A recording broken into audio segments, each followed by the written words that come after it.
2024년 11월의 어느 쌀쌀한 새벽, 서울 지하철 3호선 마지막 종착역. 첫 차가 들어오기 전 역사는 고요했다. 형광등 불빛만이 차가운 플랫폼을 비추고 있었다. 박영자 할머니는 70대 중반의 나이에도 매일 새벽 4시면 어김없이 이곳에 나왔다. 허리는 굽었지만 손놀림만큼은 여전히 정확했다. 30년 가까이 이 일을 해온 그녀에게 지하철역은 제2의 집이나 다름없었다. 오늘도 무탈하게 하루를 시작할 수 있게 해주셔서 감사합니다. 작은 목소리로 기도를 마친 영자 할머니는 청소 카트를 밀며 플랫폼을 따라 천천히 걸었다. 구석구석 빗자루질을 하고 벤치 아래를 살폈다. 사람들이 흘리고 간 쓰레기들, 떨어진 영수증들, 때로는 잊고 간 물건들이 그녀의 손을 거쳐 제자리를 찾아갔다. 그날도 평소와 다름없는 아침이 될 줄 알았다. 4번 출구 쪽 벤치 아래를 청소하던 영자 할머니의 손이 무언가에 닿았다. 먼지투성이인 낡은 가죽 지갑이었다. 검은색이었을 것 같은 가죽은 세월의 발의 갈색으로 변해 있었고 곳곳이 닳아서 솜이 비어져 나올 지경이었다. 이게 뭐람. 영자 할머니는 지갑을 조심스럽게 집어들었다. 무게감이 있었다.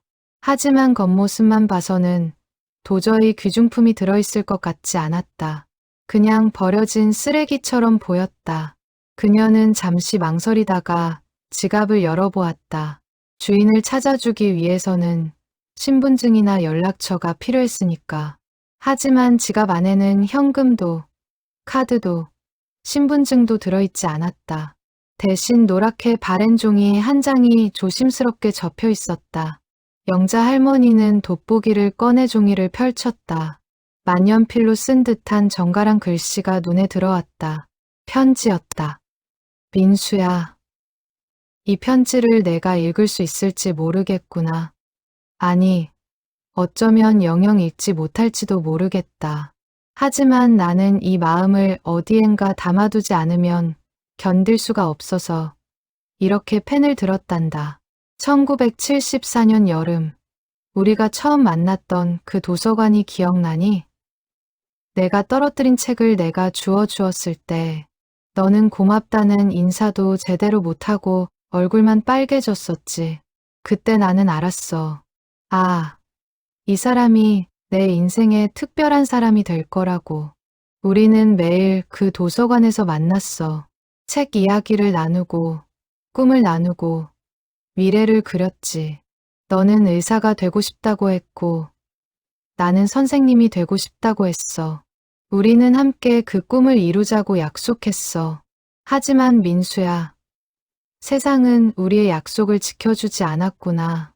내 아버지께서 갑자기 쓰러지셨고, 너는 대학을 포기해야 했어. 가족을 위해 공장에 들어가야 했지. 나는 그 소식을 듣고 얼마나 가슴이 아팠는지 몰라.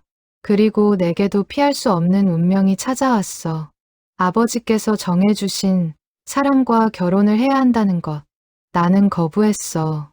울고 불고 난리를 쳤지. 하지만 어머니의 병원 앞에서 나는 결국 무릎을 꿇을 수밖에 없었어. 마지막으로 널 만났던 그날이 기억나니? 가을비가 추적추적 내리던 그 골목길.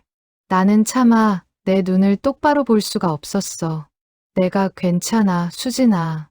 너의 행복이 내 행복이야 라고 말했을 때 나는 그 자리에서 울음을 터뜨릴 뻔했어.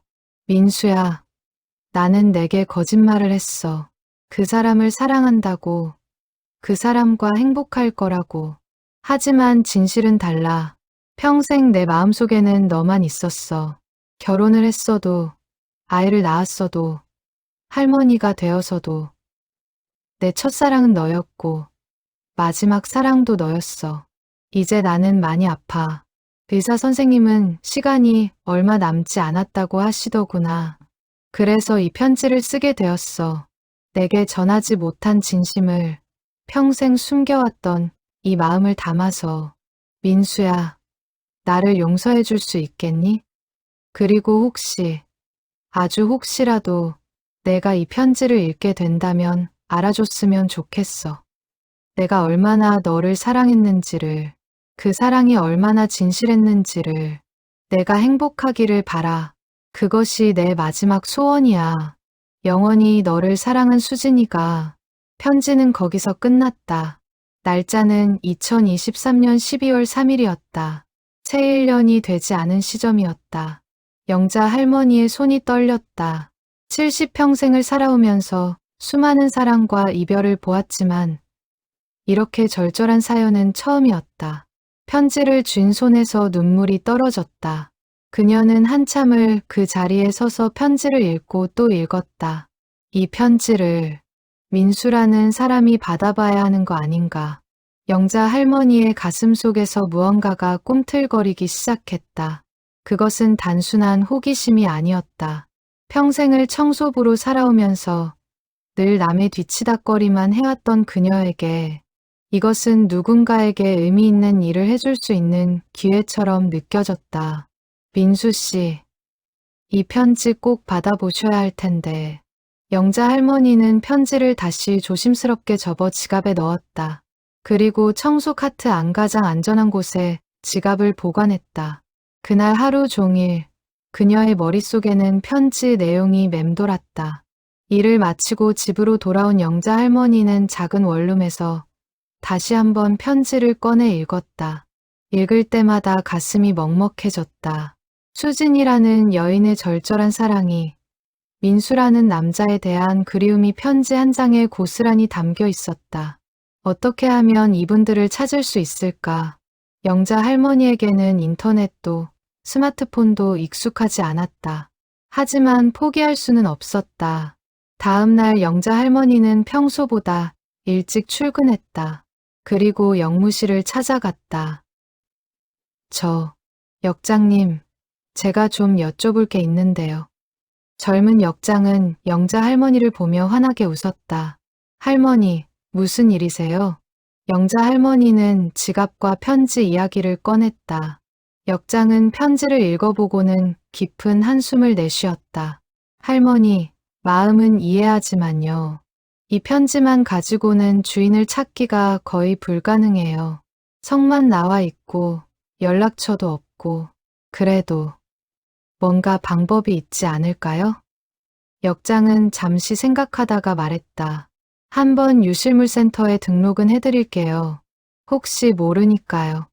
그리고 SNS 같은 데 올려보시는 건 어때요? 요즘은 그런 걸로 실종 가족도 찾고 그러던데요. 하지만 영자 할머니에게 SNS는 너무 먼 세상 이야기였다. 그녀는 고개를 저었다. 저는 그런 거 잘 몰라요. 휴대폰으로 전화 받는 것도 겨우 배웠는걸요. 그날 밤, 영자 할머니는 잠을 이루지 못했다. 편지를 품에 안고 뒤척이며 생각했다. 수진이라는 여인이 마지막 힘을 다해 쓴 편지가 민수라는 사람에게 전달되지 못한 채 영영 사라진다면 그것은 너무나 슬픈 일이 아닐까. 내가 뭐라도 해봐야겠어.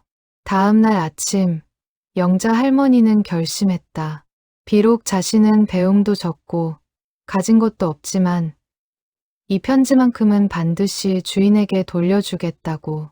그것이 청소부로 살아온 자신이 할 수 있는, 어쩌면 평생에 한 번뿐인 의미 있는 일이 될 수도 있겠다는 생각이 들었다.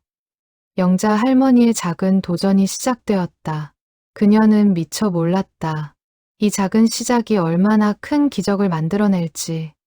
영자 할머니는 매일 출근길에 지갑을 품에 넣고 다녔다. 마치 소중한 보물을 간직하듯이. 일을 하면서도 틈틈이 편지를 꺼내 읽었다. 읽을 때마다 새로운 의미가 느껴졌다. 1974년 여름, 도서관에서 편지 속 단서를 하나씩 곱씹어 보았다. 수진과 민수는 1974년에 만났다. 그렇다면 지금쯤 70대 초반일 것이다. 수진은 편지에서 자신이 아프다고 했고 2023년 12월에 편지를 썼다. 영자 할머니는 용기를 내어 동네 복지관을 찾아갔다. 복지관에는 자원봉사를 하는 대학생들이 있었다. 그중 한 명인 김지훈 학생이 영자 할머니의 이야기를 듣고 눈을 빛냈다. 할머니, 이거 정말 감동적인 이야기네요. 제가 도와드릴게요. 지훈은 편지, 사진을 찍어 SNS에 올렸다. 제목은 50년 전 사랑을 찾습니다였다. 하지만 반응은 미미했다. 며칠이 지나도 조회수는 고작 100여 명에 불과했다. 영자 할머니는 낙심하지 않았다. 그녀는 오히려 더 적극적으로 움직였다.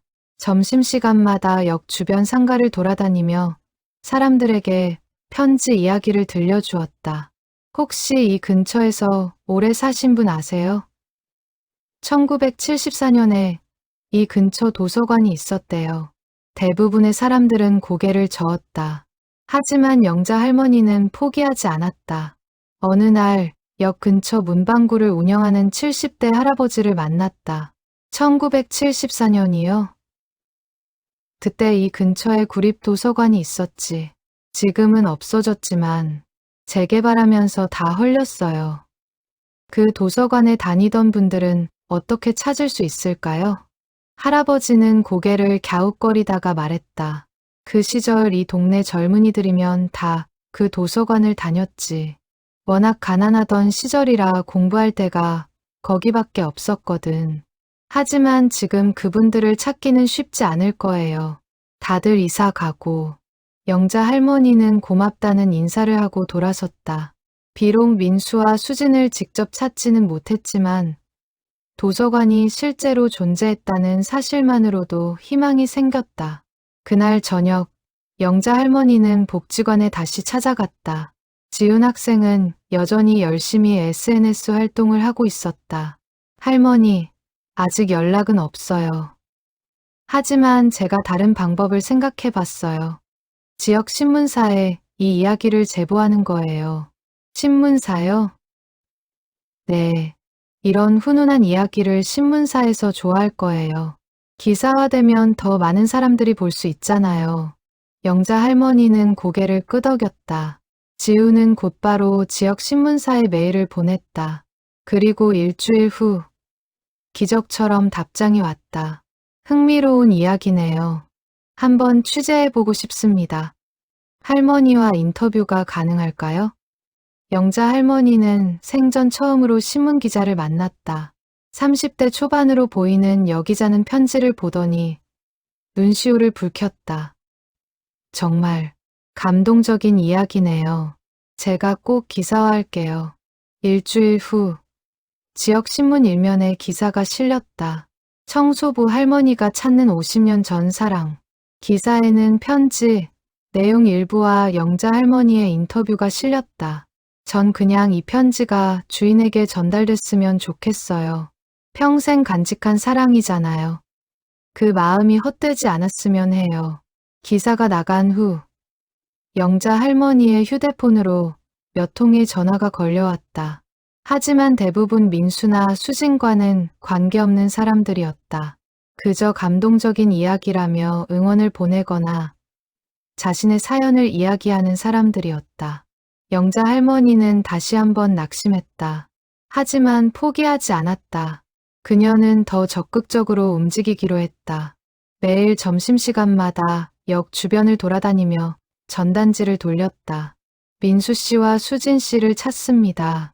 1974년 여름, 도서관에서 만난 두 분. 혹시 아시는 분은 연락 주세요. 사람들은 전단지를 받아들고 고개를 갸웃거렸다. 누군가는 휴지통에 버렸고 누군가는 가방에 넣었다. 하지만 연락은 오지 않았다. 한 달이 지났다. 두 달이 지났다. 영자 할머니의 열정은 식지 않았다. 오히려 시간이 갈수록 더 간절해졌다. 편지를 읽을 때마다 수진이라는 여인의 간절함이, 민수라는 남자에 대한 그리움이 자신의 것처럼 느껴졌다. 어느 날 저녁, 영자 할머니는 혼자 원룸에 앉아 편지를 펼쳤다. 그리고 작은 목소리로 중얼거렸다. 수진 씨, 제가 꼭 민수 씨를 찾아드릴게요. 조금만 기다리세요. 그때였다. 휴대폰이 울렸다. 낯선 번호였다. 영자 할머니는 떨리는 손으로 전화를 받았다. 여보세요? 전화기 너머로 중년 여성의 목소리가 들려왔다. 혹시 편지 찾으시는 분이신가요? 신문 기사 봤어요. 영자 할머니의 심장이 빠르게 뛰기 시작했다. 네, 맞아요. 혹시 민수 씨나 수진 씨 아세요? 제 어머니 이름이 수진이에요. 순간 영자 할머니의 손에서 휴대폰이 떨어질 뻔했다. 그녀는 황급히 전화기를 움켜쥐었다. 정말요? 어머니가 혹시 지금? 전화기 너머 여성의 목소리가 떨렸다. 어머니는 작년 12월에 돌아가셨어요. 영자 할머니의 눈에서 눈물이 흘러내렸다. 편지를 쓴 지 얼마 되지 않아 수지는 세상을 떠난 것이다. 그 편지가 정말 어머니가 쓴 게 맞나요? 네. 편지 내용을 다시 한번 읽어주실 수 있어요? 영자 할머니는 떨리는 목소리로 편지를 읽었다. 전화기 너머에서 흐느끼는 소리가 들렸다. 맞아요. 어머니가 쓴 게 맞아요. 민수라는 이름. 어머니가 가끔 혼자 중얼거리셨거든요. 하지만 저희는 그게 누군지 몰랐어요. 그럼 이제 민수 씨를 찾아야 해요. 어머니의 마지막 소원이잖아요. 전화기 너머 여성. 수진의 딸 미경이 말했다. 제가 도와드릴게요. 어머니의 유품 중에 뭔가 단서가 있을지도 몰라요. 영자 할머니는 감격에 겨워 눈물을 흘렸다. 드디어 한 걸음 앞으로 나아간 것이다. 다음 날 영자 할머니는 미경을 만났다. 50대 초반으로 보이는 미경은 어머니 수진을 많이 닮았다. 부드러운 인상에 차분한 목소리를 가진 여성이었다. 미경은 큰 가방을 들고 왔다. 가방 안에는 수진의 유품들이 들어 있었다. 어머니가 돌아가시기 전에 이 상자를 제게 주셨어요. 내가 죽으면 이걸 정리해달라고 하셨죠. 하지만 저는 차마 열어보지 못했어요. 미경은 상자를 꺼냈다. 나무로 만든 작은 상자였다. 자물쇠는 채워져 있지 않았다. 영자 할머니와 미경은 함께 상자를 열었다. 상자 안에는 오래된 사진들과 편지들이 가득했다. 모두 1970년대 것으로 보였다. 영자 할머니는 조심스럽게 사진 한 장을 집어들었다. 흑백 사진 속에는 젊은 남녀가 나란히 서 있었다. 여자는 수진이 분명했다. 20대 초반의 수진은 아름다웠다. 그 옆에 선 남자는 수줍은 미소를 짓고 있었다. 이 남자가 민수 씨일까요? 미경이 사진을 들여다보았다. 처음 봐요. 어머니의 옛 사진은 많이 봤지만 이 남자분은 처음이에요. 사진 뒷면에는 작은 글씨가 적혀 있었다. 1974년 여름, 우리의 시작. 바로 편지에 나온 그 시기였다. 영자 할머니는 다른 편지들을 뒤적였다. 대부분 민수가 수진에게 보낸 것으로 보이는 편지들이었다. 편지마다 순수한 사랑의 언어들이 가득했다. 수진아, 오늘 도서관에서 너를 못 봐서 하루 종일 마음이 허전했어. 내일은 꼭 보자. 내가 빌려준 소설을 다 읽었어. 주인공이 사랑을 고백하는 장면에서 자꾸 내가 떠올랐어. 우리 꼭 함께 늙어가자. 할아버지 할머니가 되어서도 손잡고 공원을 산책하는 거야. 편지를 읽던 미경의 눈에서 눈물이 흘러내렸다. 어머니가 이런 사랑을 하셨다는 걸 저는 몰랐어요. 영자 할머니가 조심스럽게 물었다. 어머님과 아버님은 사이가 어떠셨어요? 미경은 한참을 말없이 있다가 입을 열었다. 아버지와 어머니는 정략 결혼이셨어요. 외할아버지가 사업하시던 분이었거든요. 아버지는 그 사업을 물려받았고요. 겉으로 보기에는 평범한 부부였어요. 크게 싸우지도 않았고 서로 존중하는 것처럼 보였죠. 하지만 사랑은 없었어요. 저도 어릴 때부터 느꼈어요. 우리 부모님은 다른 집 부모님들과 뭔가 달랐어요. 서로를 여보라고 부르지도 않았고 손을 잡는 모습도 본 적이 없어요. 미경은 숨을 깊이 들이마셨다. 어머니는 겉으로는 훌륭한 어머니셨어요. 저를 키우고 집안을 돌보고 모든 걸 완벽하게 하셨죠. 하지만 가끔 어머니의 눈빛을 보면 알 수 있었어요. 어딘가 먼 곳을 바라보는 것 같은 슬픈 눈빛이었어요. 민수라는 분을 그리워하신 거군요. 아마도요. 저는 어머니가 돌아가시기 한 달 전에 병실에서 들었어요. 어머니가 혼자 중얼거리시는 걸요. 미안해, 민수야. 너와의 약속을 지키지 못해서. 그때는 무슨 말인지 몰랐어요. 하지만 이제 알겠어요. 영자 할머니는 상자 속 편지들을 더 뒤적였다. 그리고 마지막 편지 하나를 발견했다. 민수가 수진에게 보낸 마지막 편지인 듯했다. 날짜는 1975년 가을이었다. 수진아, 내가 다른 사람과 결혼한다는 소식을 들었어. 나는 너무 놀랐고 가슴이 아팠어. 하지만 너를 원망하지는 않아. 내게도 어쩔 수 없는 이유가 있었을 거라고 믿어. 나는 내가 행복하기를 바라. 진심으로. 내가 웃을 수 있다면, 내가 평안할 수 있다면, 나는 그것으로 충분해. 우리의 사랑을 잊지 않을게. 평생, 그리고 다음 생이 있다면, 그때는 꼭 함께하자. 약속해. 영원히 너를 사랑하는 민수가 편지를 읽은 미경이 흐느꼈다. 두 분 다 평생을 서로를 그리워하며 사신 거네요. 영자 할머니도 눈물을 닦았다. 그러니까 더더욱 민수 씨를 찾아야 해요. 수진 씨의 마지막 편지를 전해드려야죠. 미경이 고개를 끄덕였다. 제가 어머니, 친구분들께 연락해 볼게요. 혹시 민수라는 분에 대해 아시는 분이 계실지도 몰라요. 그날부터 미경과 영자 할머니는 함께 움직였다. 미경은 수진의 옛 친구들을 수소문했고 영자 할머니는 계속해서 동네를 돌아다니며 전단지를 돌렸다. 며칠 후 미경이 중요한 정보를 얻었다. 수진의 고등학교 동창 중 한 명이 민수에 대해 기억하고 있었던 것이다. 민수, 강민수 말이야. 그 친구 기억나지? 정말 착하고 성실한 애였어. 수진이랑 정말 잘 어울렸는데 지금 어디 계신지 아세요? 글쎄, 마지막으로 들은 게 30년도 더 된 것 같은데 그때 경기도 어디에서 작은 서점을 운영한다고 들었어.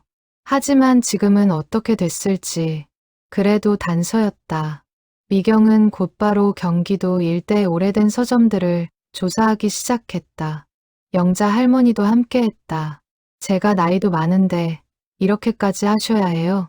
미경이 미안한 표정으로 말했지만 영자 할머니는 고개를 저었다.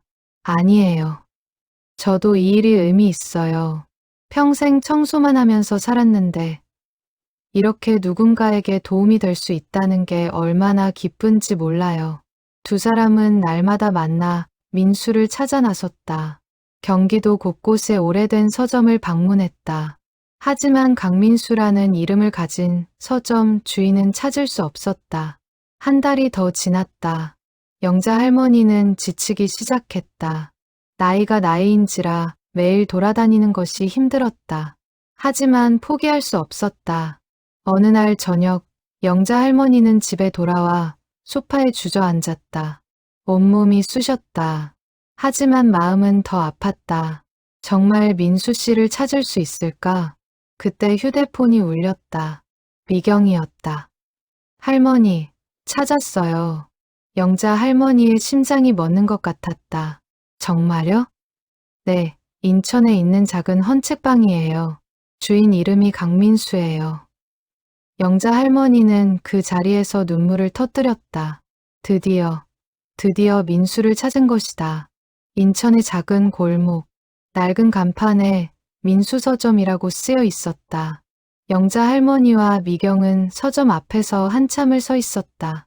들어가야 할지 말아야 할지 망설여졌다. 정말 이분이 맞을까요? 미경이 떨리는 목소리로 물었다.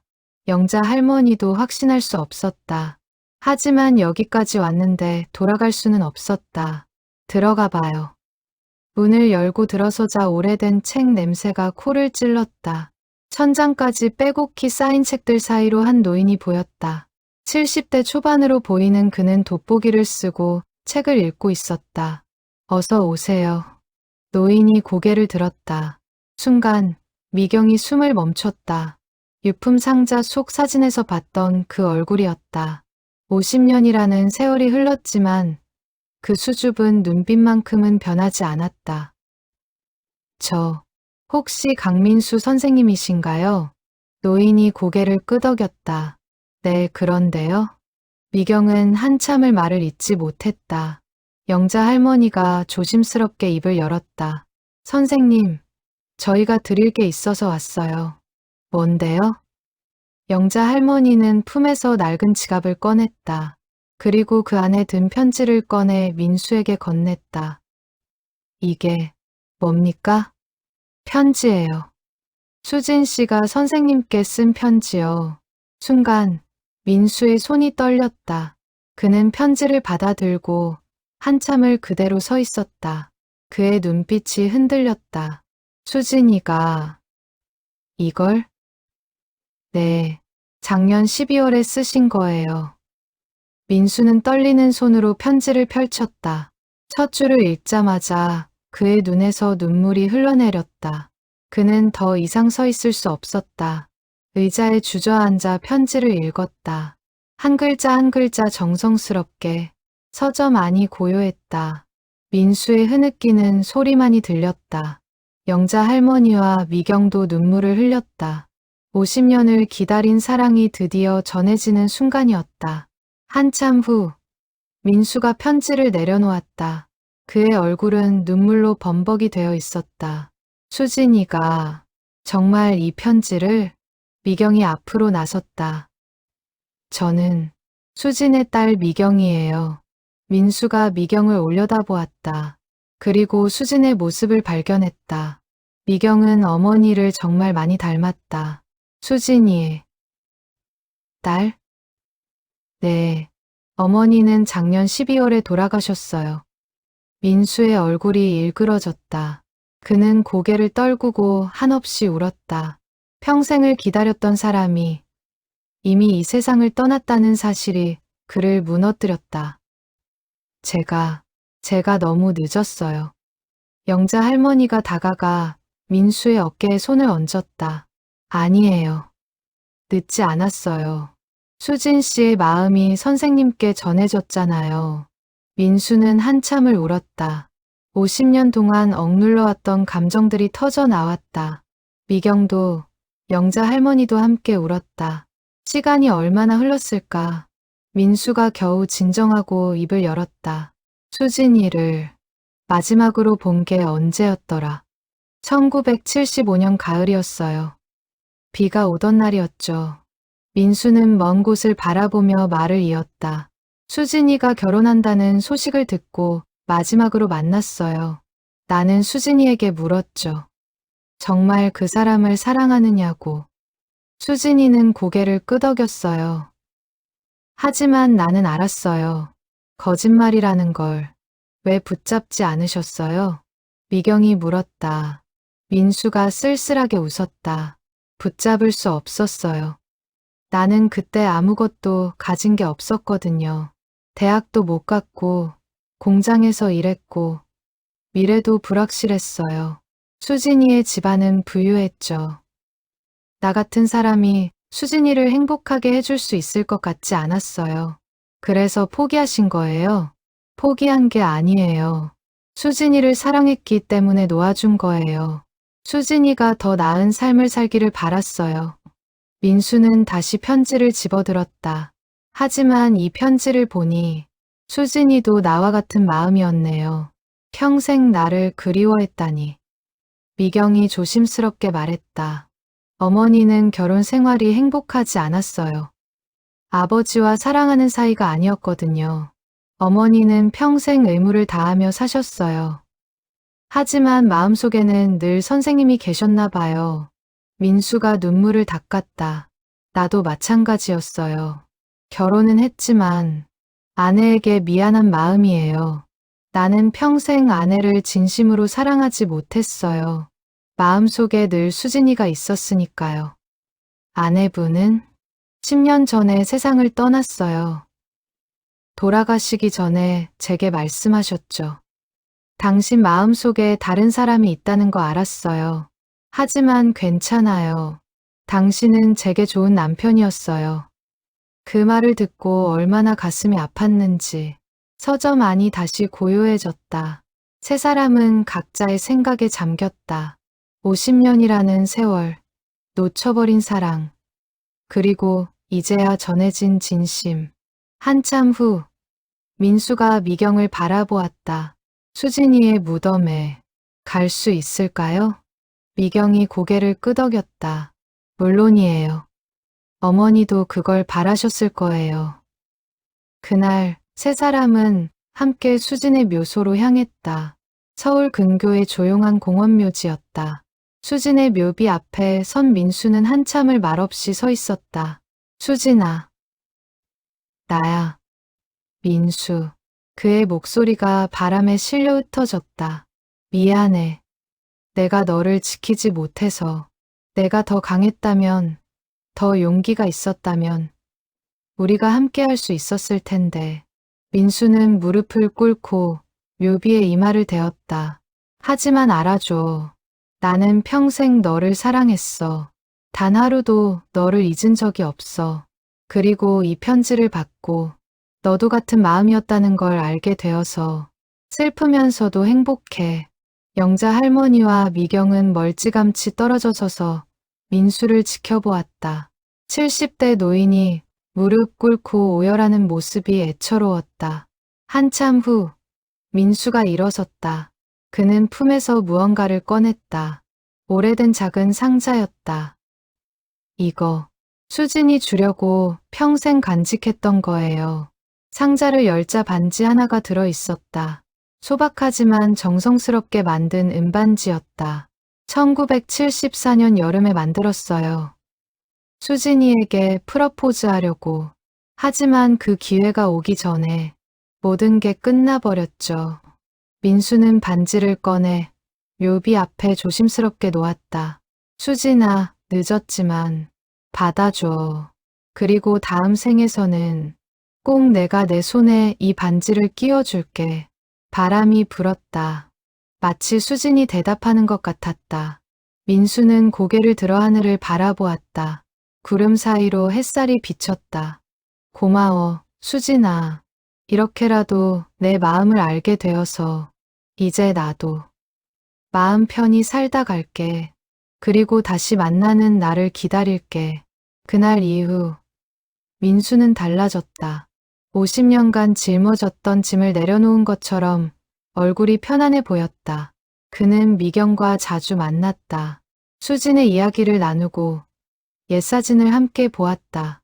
영자 할머니도 계속해서 두 사람을 찾아갔다.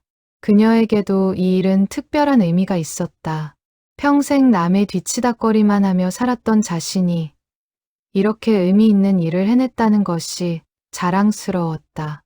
민수와 미경은 자주 만나 수진의 이야기를 나눴다.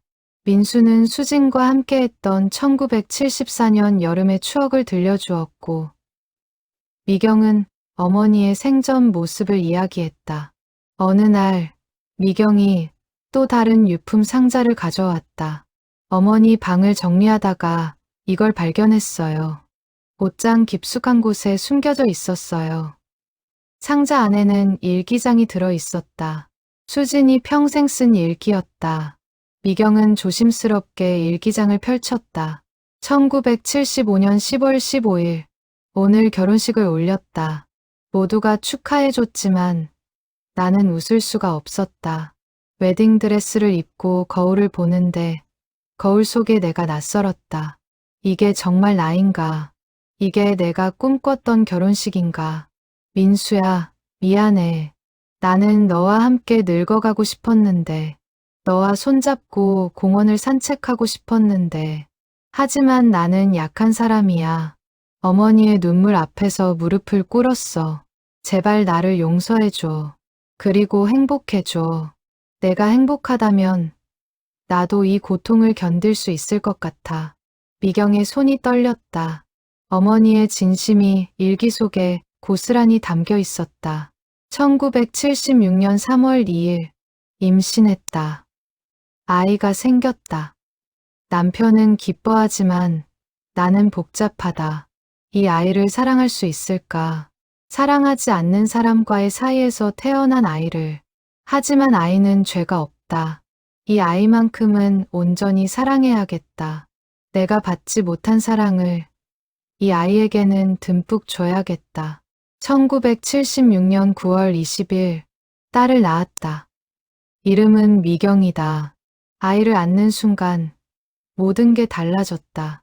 이 작은 생명이 내 품에 안겨 있는 게 신기하고 감사하다.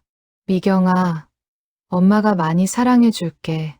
비록 엄마의 결혼이 사랑으로 시작되지는 않았지만 너만큼은 온전한 사랑으로 키울게. 미경은 눈물을 흘리며 일기를 읽었다. 어머니가 자신을 얼마나 사랑했는지, 얼마나 힘들게 살았는지가 절절히 느껴졌다. 민수도 함께 일기를 읽었다. 수진의 일기에는 민수에 대한 그리움이 곳곳에 적혀 있었다. 1980년 5월 10일, 오늘 거리에서 민수를 닮은 사람을 봤다. 순간 심장이 멎는 줄 알았다. 하지만 가까이 가보니 다른 사람이었다.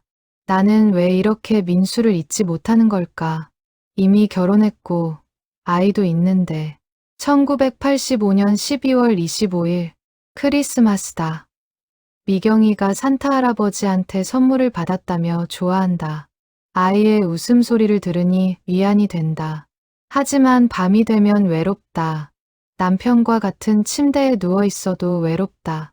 이 사람 옆이 내 자리가 아닌 것 같다. 내 자리는 민수 옆이었는데. 1995년 8월 3일, 미경이가 대학에 갔다. 이제 집에 나 혼자다.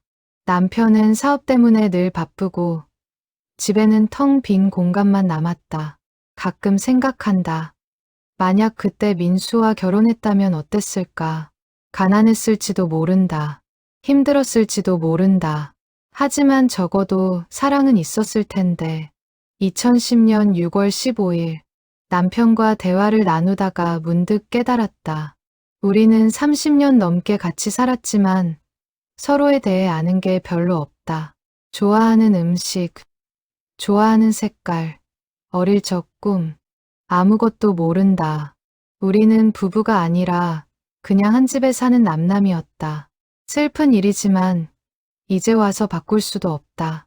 2020년 3월 20일, 코로나 때문에 세상이 멈췄다. 사람들을 만날 수도 없고 집에만 있어야 한다. 이 긴 시간 동안 나는 내 인생을 되돌아본다. 나는 행복했을까? 아니, 행복하지 않았다. 의무를 다했고 역할을 해냈지만 진정으로 행복했던 적은 없었다. 민수야, 너는 어떻게 살고 있니? 혹시 나처럼 외롭니? 아니면 행복하니? 내가 행복하길 바라. 진심으로. 2023년 6월 10일, 건강검진 결과가 나왔다. 의사 선생님이 심각한 표정으로 말씀하셨다. 췌장암이라고. 이미 많이 진행되었다고. 나는 놀랍게도 담담했다. 죽음이 두렵지 않았다. 어쩌면 이제 쉴 수 있다는 안도감마저 들었다. 하지만 한 가지 후회가 남는다. 민수에게 내 마음을 전하지 못한 것. 죽기 전에 꼭 편지를 써야겠다. 비록 그에게 전달되지 않을지라도 내 마음만큼은 기록으로 남기고 싶다. 2023년 12월 1일, 편지를 다 썼다. 민수에게 보내는 마지막 편지. 이 편지를 어떻게 전달할지는 모르겠다. 하지만 일단 써서 지갑에 넣어두었다. 이 지갑은 민수가 예전에 내게 선물한 거다. 낡고 오래됐지만 나는 평생 간직했다. 이 지갑에 편지를 넣어두면 언젠가는 민수에게 닿을 것 같은 기분이 든다. 민수야, 내 편지가 내게 닿기를, 그리고 내 마음을 알아주기를. 일기는 거기서 끝났다. 그로부터 며칠 후 수진은 세상을 떠났다. 미경과 민수는 한참을 말없이 앉아 있었다. 수진의 일생이, 그녀의 고통이, 그리고 사랑이 일기 속에 고스란히 담겨 있었다. 민수가 떨리는 목소리로 말했다. 수진이가 이렇게 힘들게 살았다니. 선생님도 마찬가지셨잖아요. 나는 적어도 내 선택으로 살았어요. 서점을 운영하면서 책과 함께 살았죠. 외로웠지만 내가 좋아하는 일을 했어요. 하지만 수진이는 자신이 원하지 않는 삶을 살아야 했어요. 미경이 고개를 끄덕였다. 어머니는 평생 의무를 다하며 사셨어요. 딸로서, 아내로서, 어머니로서. 하지만 수진이라는 한 사람으로서는 살지 못하셨죠. 내가 더 강했다면. 아니에요. 미경이 민수의 손을 잡았다. 선생님 잘못이 아니에요. 그 시대가, 그 환경이 두 분을 갈라놓은 거예요. 선생님도, 어머니도, 둘 다 피해자예요. 민수는 미경의 손을 꼭 쥐었다. 그래도, 이렇게라도 수진이의 마음을 알게 되어서 다행이에요. 그리고 미경 씨를 만나게 되어서 감사해요. 수진이의 일부가 당신 안에 살아있으니까요. 그날 이후 민수와 미경은 더욱 가까워졌다. 민수는 미경에게 아버지처럼 대했고 미경은 민수를 존경했다. 영자 할머니도 두 사람을 지켜보며 흐뭇해했다. 비록 수진과 민수는 함께하지 못했지만 그들의 사랑은 이렇게 다른 형태로 이어지고 있었다. 민수와 미경의 이야기는 곧 언론에 알려졌다. 처음 지역 신문에 실렸던 기사가 이제는 전국적인 뉴스가 되었다. 50년 만에 전해진 사랑의 편지라는 제목으로 주요 방송사에서 보도했다. 영자 할머니, 민수, 미경은 함께 방송 인터뷰에 출연했다. 앵커가 물었다. 할머니, 처음 이 편지를 발견하셨을 때 어떤 생각이 드셨나요? 영자 할머니는 수줍게 웃으며 대답했다. 그냥 이 편지를 주인에게 꼭 전해드려야겠다고 생각했어요. 누군가의 평생 사랑이 담긴 거잖아요. 그냥 버릴 수는 없었죠. 하지만 주인을 찾기가 쉽지 않으셨을 텐데요. 네, 정말 어려웠어요. 나이도 많고 방법도 몰랐지만 포기할 수는 없었어요. 앵커가 민수에게 물었다. 민수 선생님, 50년 만에 수진 씨의 편지를 받으셨을 때 어떤 기분이셨나요? 민수는 한참을 말없이 있다가 대답했다. 제 평생의 의문이 풀렸어요. 수진이가 나를 어떻게 생각했는지, 결혼 후에도 나를 기억했는지 평생 궁금했거든요. 그 답을 편지에서 찾았어요. 지금 수진 씨께 하고 싶은 말씀이 있으시다면? 민수의 눈에 눈물이 고였다. 수진아, 고마워. 내 마음을 전해줘서. 그리고 미안해. 내가 너를 지키지 못해서. 하지만 알아줘. 나도 평생 너를 사랑했어. 그리고 다음 생에서는 꼭 함께하자. 방송이 나간 후 반응은 폭발적이었다. 시청자들의 댓글이 쏟아졌다. 너무 감동적이에요. 진정한 사랑이 뭔지 알 것 같아요. 할머니 정말 대단하세요. 이 시대에 이런 분이 계시다니. 민수 할아버지와 수진 할머니, 다음 생에서는 꼭 행복하세요. 우리 어머니도 이 방송 보시고 우셨어요. 영자 할머니의 휴대폰으로 수많은 전화가 걸려왔다. 대부분 감사 인사였다. 어떤 사람은 자신의 사연을 이야기하며 울었고 어떤 사람은 영자 할머니를 만나고 싶다고 했다. 민수의 서점에도 사람들이 찾아왔다. 책을 사러 온 것이 아니라 민수를 만나러 온 것이었다. 그들은 민수에게 위로의 말을 전했고 수진을 위해 묵념했다. 미경의 집에도 편지와 선물이 배달되었다. 낯선 사람들이 보낸 것이었다. 어머니의 사랑이 헛되지 않았다는 메시지와 함께 이야기는 국경을 넘어 해외에도 알려졌다. CNN, BBC 등 외신에서도 보도했다. 한국의 아름다운 사랑 이야기라는 제목으로 어느 날 한 출판사에서 연락이 왔다. 이 이야기를 책으로 만들고 싶습니다. 많은 사람들에게 감동을 주고 싶어요. 영자 할머니와 민수, 미경은 의논 끝에 동의했다. 단, 인쇄는 전액 기부하기로 했다. 외로운 노인들을 돕는 데 쓰기로. 책이 출간되자 베스트셀러가 되었다. 서점마다 품절 사태가 일어났다. 사람들은 책을 읽으며 울었고 자신의 첫사랑을 떠올렸다. 어느 날, 한 영화 제작사에서도 연락이 왔다. 이 이야기를 영화로 만들고 싶습니다. 민수는 고민했다. 수진의 이야기가 상업적으로 이용되는 것은 원치 않았다. 하지만 미경이 설득했다. 어머니의 사랑이 더 많은 사람들에게 전해질 수 있어요. 어머니도 원하셨을 거예요. 결국 영화 제작이 결정되었다. 민수는 한 가지 조건을 걸었다. 영화의 메시지는 명확해야 합니다. 사랑은 포기하는 것이 아니라 지키는 것이라고. 그리고 시대가 만든 비극을 반복하지 말자고. 영화는 1년 후 개봉했다. 전국의 극장이 눈물바다가 되었다. 특히 중장년층이 많이 찾았다. 그들은 영화를 보며 자신의 청춘을, 놓쳐버린 사랑을 떠올렸다. 영화 개봉 후 민수와 미경은 전국을 돌며 강연을 했다. 대학교, 문화센터, 복지관 등 여러 곳에서 그들을 초대했다. 민수는 강연에서 말했다. 사랑은 타이밍이 아닙니다. 용기입니다. 저는 그 용기가 없었어요. 그래서 평생 후회하며 살았죠. 여러분은 저처럼 살지 마세요. 사랑하는 사람이 있다면 지키세요. 포기하지 마세요. 미경도 덧붙였다. 어머니는 평생 의무를 다하며 사셨지만 행복하지 않으셨어요. 여러분은 의무도 중요하지만 자신의 행복도 중요하다는 걸 잊지 마세요. 자신을 사랑하는 것이 다른 사람을 사랑하는 첫걸음이에요. 영자 할머니도 함께 강연에 참여했다. 그녀는 말했다.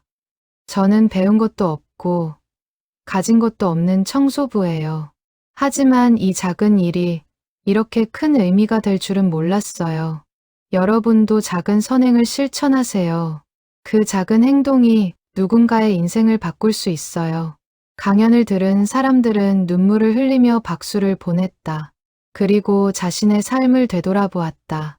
놓쳐버린 사랑, 하지 못한 고백, 전하지 못한 마음들을. 어느 날, 한 젊은 남자가 민수를 찾아왔다.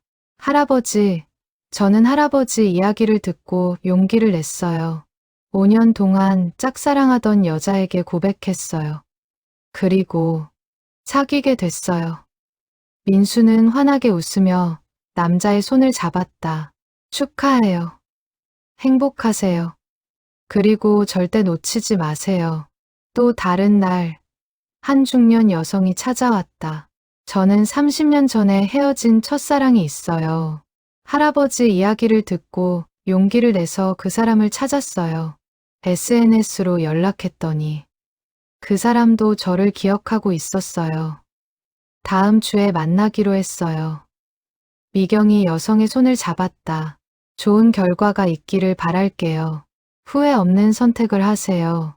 영자 할머니, 민수, 미경의 이야기는 이렇게 많은 사람들에게 영향을 주었다. 사랑의 소중함을, 용기의 중요함을, 그리고 작은 선행의 의미를 일깨워 주었다. 이야기가 알려지면서 예상치 못한 일들이 일어났다. 수진과 민수의 옛 친구들이 하나둘 나타나기 시작한 것이다. 가장 먼저 찾아온 사람은 정미라는 70대 할머니였다. 그녀는 수진의 고등학교 동창이었다. 수진이가 그렇게 힘들게 살았다니. 정미는 눈물을 흘리며 말했다. 저는 몰랐어요. 수진이가 결혼하고 행복한 줄만 알았어요. 부유한 집안에 시집가서 부러울 게 없는 줄 알았죠. 미경이 조심스럽게 물었다. 어머니와 자주 만나셨나요? 아니요. 결혼 후에는 거의 만나지 못했어요. 수진이가 바쁘다고 했고, 저도 제 생활이 있었으니까요. 가끔 동창회에서 만났는데, 수진이는 늘 밝게 웃었어요. 그래서 저는 행복한 줄 알았어요. 정민은 수진의 옛 사진들을 가져왔다. 고등학교 시절의 사진이었다. 교복을 입은 수진은 정말 아름다웠다. 하지만 사진 속 수진의 눈빛에는 어딘가 슬픔이 어려 있었다. 수진이는 착했어요. 너무 착해서 탈이었죠. 자신의 행복보다 다른 사람을 먼저 생각했어요. 부모님의 기대에 부응하려고 애썼고, 동생들을 돌봤고, 친구들을 도왔어요. 하지만 정작 자신은 돌보지 못했죠. 며칠 후, 민수의 옛 친구도 찾아왔다. 이름은 박철수. 민수와 함께 공장에서 일했던 동료였다. 민수야, 그때 내가 얼마나 힘들어했는지 나는 알아. 철수는 민수의 손을 잡으며 말했다. 수진이가 결혼한다는 소식 듣고 너 일주일 동안 밥도 안 먹고 술만 마셨잖아. 내가 얼마나 걱정했는지 몰라. 민수가 쓸쓸하게 웃었다. 그때가 내 인생에서 가장 힘든 시기였어. 근데 너 그 이후로 정말 달라졌어. 악착같이 돈을 모으고 공부하고 결국 서점을 차렸잖아. 나는 내가 대단하다고 생각해. 하지만 마음속의 빈자리는 채워지지 않았어. 철수가 고개를 끄덕였다. 나도 안다. 내가 결혼했을 때도 내 눈빛이 예전 같지 않더라. 사랑 없는 결혼이었으니까. 두 노인은 한참을 말없이 앉아 있었다. 50년 전의 추억이 그 시절의 아픔이 되살아났다. 또 다른 날 놀라운 사람이 찾아왔다. 수진의 남동생 수호였다. 그는 미경의 삼촌이었지만 미경과는 오랫동안 연락이 끊긴 상태였다. 조카, 오랜만이구나. 수호는 60대 후반의 남자였다. 그는 미경을 보더니 눈물을 흘렸다. 누나가 그렇게 힘들게 사셨다니. 삼촌도 몰랐어요? 몰랐어. 누나는 늘 강한 척했어. 동생들 앞에서는 절대 약한 모습을 보이지 않았거든. 나는 누나가 행복한 줄 알았어. 수호는 오래된 편지 한 통을 꺼냈다. 이거, 누나가 내게 보낸 마지막 편지야. 돌아가시기 한 달 전에 받았어. 편지를 펼치자 수진의 글씨가 나타났다. 수호야, 오빠가 이제 너에게 마지막 편지를 쓴다. 오빠는 곧 세상을 떠날 것 같구나. 병이 많이 진행되었어. 너에게 미안한 게 있어. 오빠가 너무 빨리 결혼해서 너를 제대로 돌보지 못한 것. 너는 고등학생이었는데 오빠는 시집을 갔어. 너는 혼자 남겨졌고 외로웠을 거야. 하지만 알아줘. 오빠도 어쩔 수 없었어. 어머니가 아프셨고 집안 사정이 어려웠잖니. 오빠가 결혼하면 경제적으로 도움이 될 거라고 했어. 그래서 오빠는 내 행복을 포기했어. 수호야, 너는 오빠처럼 살지 마. 내가 사랑하는 사람과 결혼해. 내가 하고 싶은 일을 해. 남의 기대에 맞춰 사는 게 아니라 내 인생을 살아. 오빠는 그러지 못했어. 평생 의무를 다하며 살았지만 진정으로 행복했던 적은 없었어. 너만큼은 행복해야 해. 사랑한다. 우리 막내. 누나가. 수호는 편지를 읽으며 흐느꼈다. 누나, 이렇게 힘들었는데 왜 말하지 않았어? 나한테라도 말했으면. 미경이 삼촌의 어깨를 안았다. 어머니는 강한 사람이셨어요. 하지만 그 강함 뒤에는 깊은 슬픔이 있었죠. 수호가 민수를 바라보았다. 선생님이 민수 씨시군요. 누나가 평생 사랑한 사람. 민수가 고개를 숙였다. 미안합니다. 제가 수진 씨를 지키지 못해서. 아니에요. 선생님 잘못이 아니에요. 누나의 선택이었고 그 시대의 비극이었어요. 수호는 민수에게 다가가 손을 내밀었다. 하지만 감사해요. 누나를 진심으로 사랑해 주셔서. 누나의 마음속에 선생님이 있었기에 누나는 그나마 견딜 수 있었을 거예요. 민수는 수호의 손을 잡았다. 두 남자는 한참을 그렇게 서 있었다. 이후로도 수진과 민수의 옛 친구들이 계속 찾아왔다. 그들은 각자의 기억 속 수진과 민수를 이야기했다. 그리고 그들이 얼마나 아름다운 사랑을 했는지, 얼마나 힘든 시간을 견뎌냈는지를 증언했다. 어느 날, 한 할머니가 찾아왔다. 그녀는 1974년 그 도서관의 사서였다고 했다. 수진 씨와 민수 씨를 기억해요. 그 둘은 매일 도서관에 왔어요. 늘 같은 자리에 앉아서 책을 읽고 가끔 속삭이며 웃었죠. 어떤 모습이었나요? 미경이 물었다. 할머니는 미소 지었다. 정말 아름다웠어요. 순수하고 진실했어요. 요즘 젊은이들처럼 요란하지 않았지만 그 둘 사이에는 특별한 기운이 있었어요. 서로를 바라보는 눈빛만으로도 사랑을 느낄 수 있었죠. 할머니는 오래된 대출 기록을 가져왔다. 이거 보세요. 두 사람이 빌린 책 목록이에요. 기록을 보니 수진과 민수는 같은 책을 번갈아 빌렸다. 시집, 소설, 철학책. 그들은 책을 통해 대화하고 서로를 이해했던 것이다. 이 기록을 보관한 이유가 뭔가요? 저도 모르겠어요. 그냥 그 둘이 특별해 보여서 버리지 못했어요. 50년이 지난 지금 이게 의미가 있을 줄은 몰랐네요. 이렇게 하나씩 수진과 민수의 과거가 복원되었다. 그들의 사랑이 얼마나 아름다웠는지, 얼마나 진실했는지가 밝혀졌다. 그리고 사람들은 깨달았다. 진정한 사랑은 시간이 지나도 사라지지 않는다는 것을. 이 모든 일의 시작이었던 영자 할머니의 삶도 변했다. 방송에 출연하고 강연을 다니면서 그녀는 유명인이 되었다. 하지만 영자 할머니는 여전히 겸손했다. 저는 그냥 당연한 일을 했을 뿐이에요. 그녀는 여전히 매일 새벽 지하철역에 나가 청소를 했다. 사람들이 이제 일을 그만두셔도 되지 않느냐고 했지만 영자 할머니는 고개를 저었다. 이 일이 제 삶이에요. 이 일을 하면서 저는 의미를 찾았어요. 그만둘 수 없어요. 어느 날 역장이 영자 할머니를 불렀다. 할머니, 본사에서 할머니를 모범 직원으로 선정했대요. 시상식에 꼭 참석해 주세요. 시상식 날, 영자 할머니는 평생 처음으로 정장을 입었다. 무대에 올라 상을 받는 그녀의 얼굴은 수줍음과 자부심으로 빛났다. 저는 배운 것도 없고 가진 것도 없는 사람입니다. 하지만 이 작은 일이 누군가에게 의미가 될 수 있다는 걸 알게 되었습니다. 앞으로도 최선을 다하겠습니다. 사람들은 기립박수를 보냈다. 영자 할머니는 그 순간을 평생 잊지 못할 것 같았다. 시상식 후 영자 할머니에게 여러 제안이 들어왔다. 책을 쓰지 않겠느냐, 강연을 더 하지 않겠느냐, 광고에 출연하지 않겠느냐.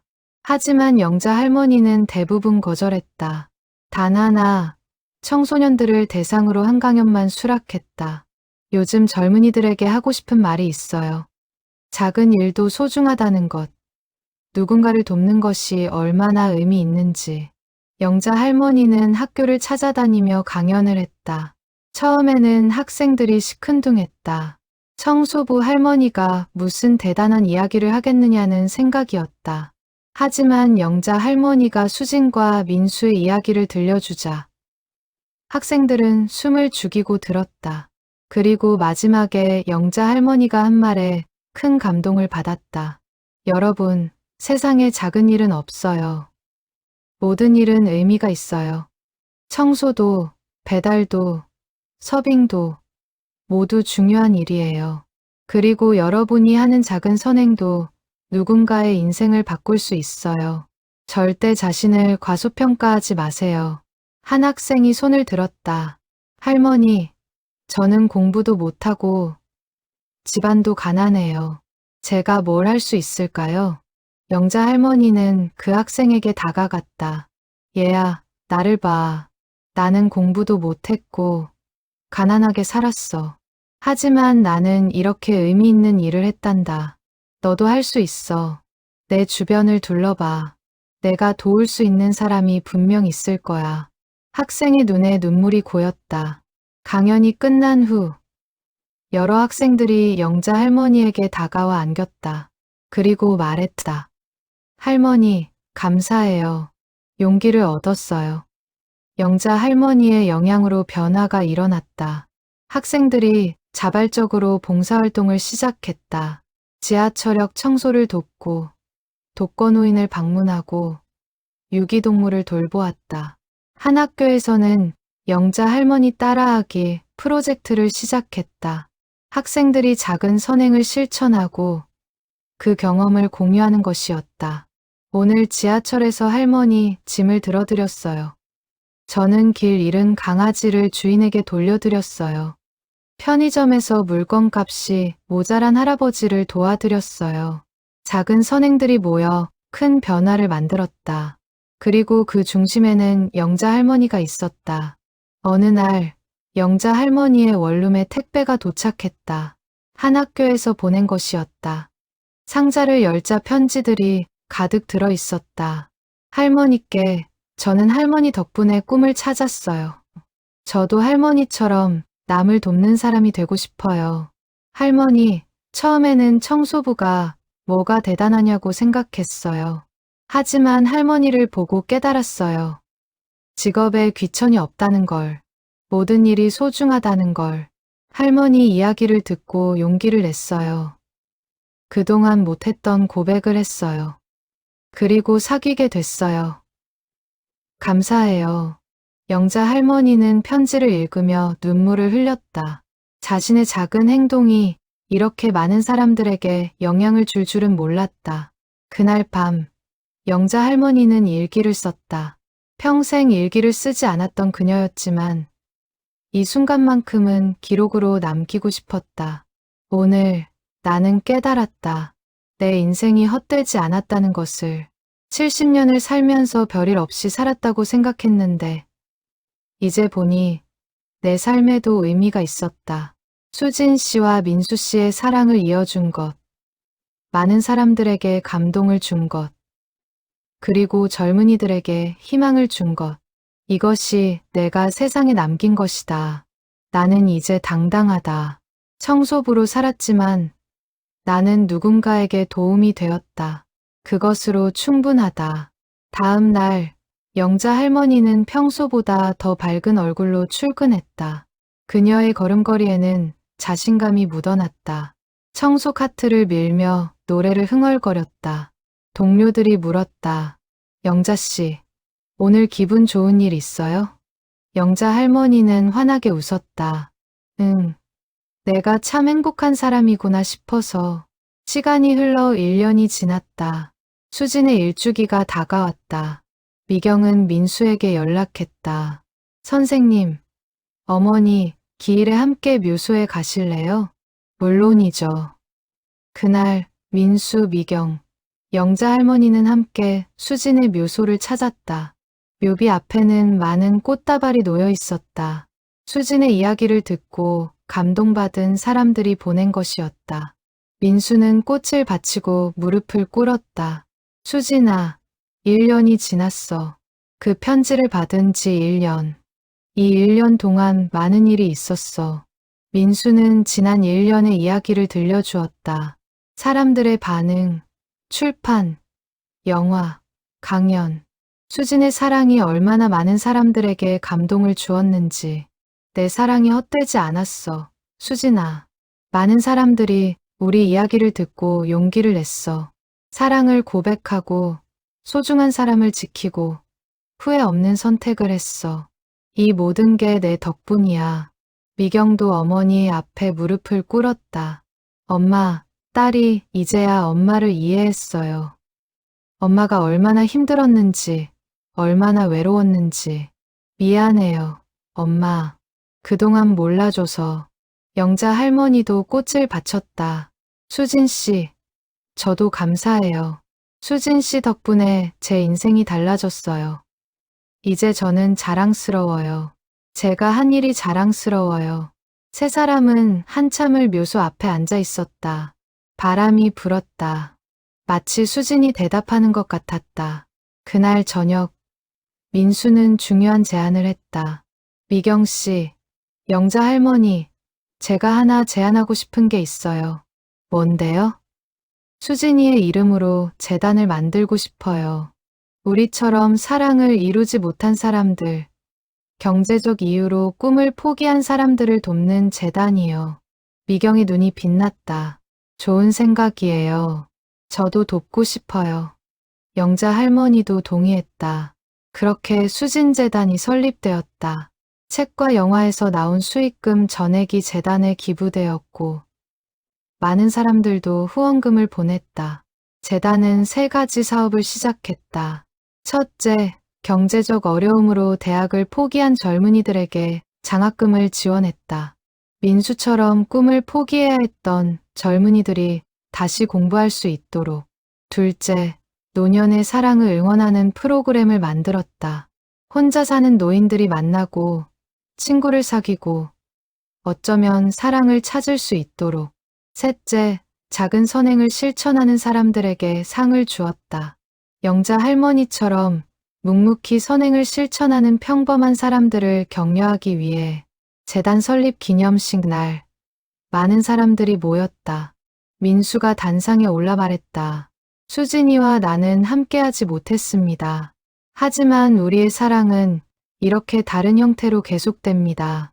이 재단을 통해 많은 사람들이 도움을 받고 꿈을 이루고 사랑을 찾기를 바랍니다. 미경도 덧붙였다. 어머니는 평생 자신의 행복을 포기하셨습니다. 하지만 이제 어머니의 이름으로 많은 사람들이 행복해질 것입니다. 이것이 어머니께 드릴 수 있는 마지막 선물입니다. 영자 할머니는 말했다. 저는 이 재단의 첫 번째 후원자입니다. 제가 받은 상금 전액을 기부합니다. 그리고 앞으로도 계속 후원하겠습니다. 사람들은 박수를 보냈다. 그리고 너도 나도 후원금을 냈다. 재단은 순식간에 수억 원의 기금을 모았다. 첫 번째 장학생으로 선발된 학생이 무대에 올랐다. 20대 초반의 젊은 남자였다. 그는 떨리는 목소리로 말했다.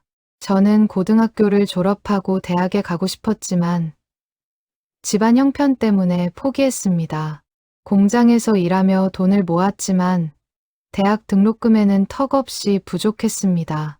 하지만 이 장학금 덕분에 내년에 대학에 갈 수 있게 되었습니다. 꿈을 포기하지 않아도 되게 되었습니다. 정말 감사합니다. 학생은 민수에게 다가가 깊이 고개를 숙였다. 민수는 학생의 어깨를 두드렸다. 열심히 공부하세요. 그리고 나중에 다른 사람도 도와주세요. 네, 꼭 그렇게 하겠습니다.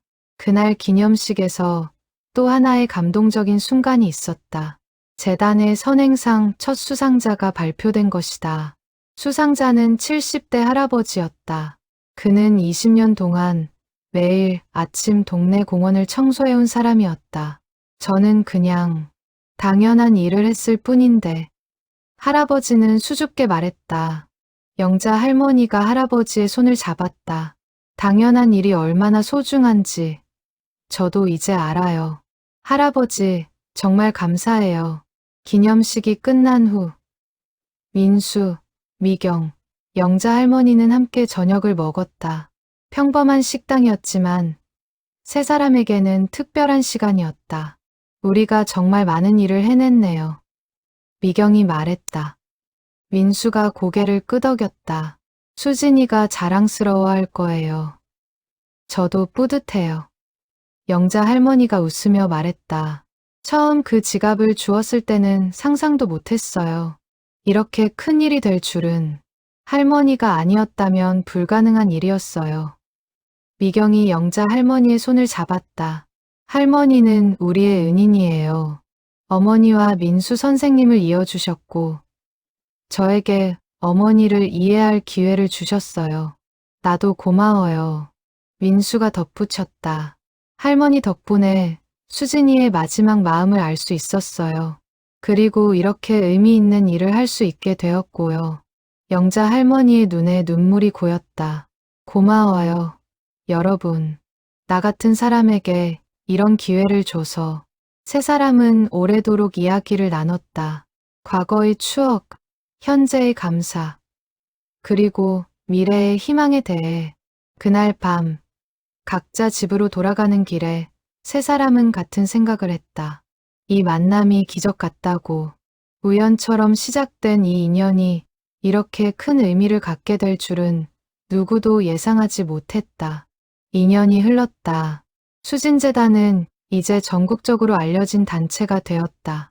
수백 명의 학생들이 장학금을 받았고 수천 명의 노인들이 프로그램에 참여했고 수많은 선행이 격려받았다. 민수는 여전히 서점을 운영했다. 하지만 이제 서점은 단순한 책방이 아니었다. 사람들이 찾아와 수진과 민수의 이야기를 듣고 위로를 받고 용기를 얻는 공간이 되었다. 미경은 재단의 이사장이 되어 바쁜 나날을 보냈다. 하지만 틈틈이 민수를 찾아가 어머니 이야기를 나눴다. 그럴 때마다 미경은 어머니와 조금 더 가까워지는 기분이 들었다. 영자 할머니는 여전히 지하철역에서 청소를 했다. 나이가 들어 예전만큼 일을 많이 하지는 못했지만 그녀는 이 일을 포기하고 싶지 않았다. 이 일이 제 삶이에요. 이 일을 하면서 저는 저를 발견했어요. 어느 날 민수의 건강이 나빠졌다. 75세의 나이에 찾아온 심장병이었다. 병원에 입원한 민수를 미경과 영자 할머니가 찾아갔다. 선생님, 괜찮으세요? 미경이 걱정스럽게 물었다. 민수는 힘없이 웃었다. 나이가 나이니까 어쩔 수 없죠. 치료 잘 받으시고 빨리 나으세요. 고마워요. 하지만 혹시 모르니까 할 말이 있어요. 민수는 침대 옆 서랍을 열어 봉투 하나를 꺼냈다. 이거 내가 수진이에게 쓴 마지막 편지예요. 만약 내가 가게 되면 수진이 묘소에 함께 묻어주세요. 미경이 봉투를 받아들었다. 무슨 내용인데요? 읽어봐도 돼요. 미경은 조심스럽게 편지를 꺼내 읽었다. 수진아, 이제 나도 너에게 가려고 해. 75년의 인생, 길다면 길고 짧다면 짧은 시간이었어. 그 시간 동안 나는 많은 것을 경험했고 많은 사람을 만났어. 하지만 단 한순간도 너를 잊은 적이 없어. 내 편지를 받은 지 2년이 지났어. 그 2년 동안 나는 정말 많은 일을 했어. 재단을 만들고 사람들을 도왔어. 내 이름으로 많은 선한 일을 했어. 이제 나는 후회 없이 눈을 감을 수 있을 것 같아. 수진아, 다음 생에서 만나자. 그때는 꼭 함께하자. 아무도 우리를 갈라놓을 수 없는 곳에서 영원히 함께하자. 사랑해, 수진아. 처음 만난 그날부터 지금까지. 그리고 앞으로도 영원히 너의 민수가. 미경은 눈물을 흘리며 편지를 내려놓았다. 선생님, 이런 말씀하지 마세요. 선생님은 오래오래 사셔야 해요. 누구나 가야 할 길이에요. 나는 준비가 되어 있어요. 영자 할머니도 눈물을 닦았다. 선생님, 제가 기도할게요. 선생님이 쾌차하시도록. 민수는 고맙다는 듯 미소 지었다. 한 달 후, 민수는 기적처럼 회복했다. 의사들도 놀랄 정도였다. 민수는 퇴원하며 말했다. 아직 할 일이 남아있나 봐요. 정말로 할 일이 있었다. 재단에서 큰 프로젝트를 준비하고 있었다. 사랑의 도서관 건립이었다. 수진과 민수가 처음 만났던 그 도서관을 재건하는 것이었다. 1974년 그 도서관을 다시 만들어요. 젊은이들이 만나고 꿈을 키우고 사랑을 찾을 수 있는 공간으로요. 민수의 제안에 모두가 동의했다. 재단은 그 자리를 매입하고 도서관을 건립하기 시작했다. 1년 후 도서관이 완성되었다. 개관식 날 수백 명의 사람들이 모였다. 민수가 테이프를 끊으며 말했다. 이 도서관은 수진이와 나의 사랑을 기념하는 곳입니다. 하지만 동시에 모든 사랑을 응원하는 곳입니다. 이곳에서 많은 젊은이들이 만나고 사랑하고 꿈을 이루기를 바랍니다. 도서관 입구에는 동판이 걸려 있었다. 그곳에는 수진과 민수의 이야기가 간략히 적혀 있었고 두 사람의 젊은 시절 사진이 새겨져 있었다. 사랑의 도서관. 수진과 민수가 1974년 여름에 만났던 이곳에 50년 만에 그들의 사랑을 기리는 도서관을 세웁니다. 모든 사랑은 귀중합니다. 여러분의 사랑을 응원합니다. 수진재단. 개관식 후 민수와 미경, 영자 할머니는 도서관 안을 둘러봤다. 책들이 빼곡히 꽂힌 서가, 따뜻한 조명, 편안한 의자들, 어머니와 선생님이 앉았을 자리가 어디일까요? 미경이 물었다. 민수는 창가 쪽을 가리켰다. 저기요. 저 창가 자리. 우리는 늘 저기 앉아서 책을 읽었어요. 햇살이 들어와서 참 따뜻했죠. 세 사람은 그 자리에 앉았다. 50년 전 수진과 민수가 앉았을 그 자리에. 선생님, 그때 기분이 어떠셨어요? 설렜죠. 매일 아침 눈을 뜨면 수진이를 만날 생각에 가슴이 뛰었어요. 도서관에 오는 길이 즐거웠고 수진이를 보는 순간이 행복했어요. 어머니도 그러셨을까요? 그럼요. 수진이도 똑같았을 거예요. 우리는 정말 서로를 사랑했어요. 그날 저녁, 민수는 수진의 묘소를 찾았다. 혼자였다. 묘비 앞에 무릎을 꿇고 말했다. 수진아, 도서관을 다시 만들었어. 우리가 만났던 그 자리에. 이제 그곳에서 많은 사랑이 시작될 거야. 우리처럼 아름다운 사랑들이. 바람이 불었다. 나무잎이 흔들렸다. 수진아, 나 이제 정말 행복해. 후회도 없어. 내 사랑을 알게 되었고 내 이름으로 선한 일을 했어. 이제 언제 가도 후회 없어. 하지만 아직은 조금 더 여기 있을게. 재단 일도 있고 도서관도 돌봐야 하니까. 그리고 내가 부를 때까지는 열심히 살게. 민수는 꽃을 바치고 일어섰다. 그의 얼굴에는 평화가 가득했다. 그로부터 5년이 더 흘렀다. 민수는 80세가 되었다. 여전히 건강했고 여전히 재단 일을 도왔다. 도서관에도 자주 찾아가 젊은이들에게 조언을 해줬다. 어느 봄날 민수는 도서관 창가에 앉아 있었다. 50년 전 수진과 함께 앉았던 그 자리. 햇살이 따뜻하게 비쳤다. 한 젊은 커플이 옆자리에 앉았다. 그들은 책을 읽으며 가끔 속삭였다. 수줍게 웃었다. 손을 살짝 잡았다. 민수는 그 모습을 보며 미소 지었다. 50년 전의 자신과 수진이 보이는 것 같았다. 수진아, 보이니? 저 젊은이들, 우리 같이? 민수는 눈을 감았다. 그리고 상상했다. 수진이 옆에 앉아있는 것을. 젊었을 때의 수진이. 아름답고 수줍고 사랑스러웠던 그 모습 그대로. 수진아, 사랑해. 민수는 평화롭게 숨을 쉬었다. 햇살 속에서 사랑하는 사람을 떠올리며 그는 행복했다. 그리고 그 순간 그는 깨달았다. 사랑은 끝나지 않는다는 것을. 비록 함께하지 못했어도, 비록 헤어졌어도 진정한 사랑은 영원하다는 것을. 수진과 민수의 사랑은 이렇게 계속된다. 재단을 통해, 도서관을 통해, 그리고 그들의 이야기를 들은 수많은 사람들의 마음 속에서 사랑은 영원하다. 그것이 수진과 민수가 우리에게 남긴 메시지다.